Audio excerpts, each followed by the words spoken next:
শুরু করছি আজকের শিরোনাম। ডক্টর ইউনুসকে সাক্ষাৎ দিচ্ছেন না ব্রিটিশ লেবার নেতা ক্লেয়ার স্টারমার। টিউলিপ সিদ্দিকের আমন্ত্রণও প্রত্যাখ্যান করেছেন ডক্টর ইউনুস। শুরু করছি বিস্তারিত।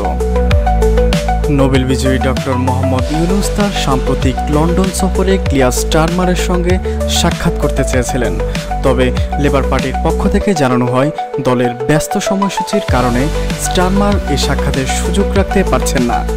এদিকে বাংলাদেশি বংশোদ্ভূত লেবার এমপি টিউলিপ সিদ্দিক তার সাথে একটি বৈঠকের প্রস্তাব দিলেও ডক্টর ইউনুস তা বিনয়ের সাথে ফিরিয়ে দিয়েছেন।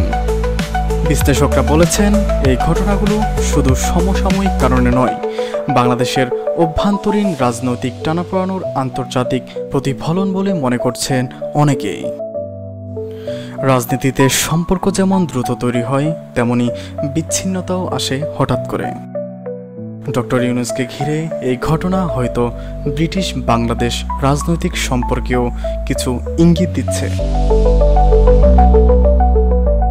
সুপ্রিয় দর্শক শ্রোতা মণ্ডলী, আপনারা দেখছেন ডেইলি নিউজ 20, সত্য ও দ্রুত সংবাদের বিশ্বস্ত ঠিকানা।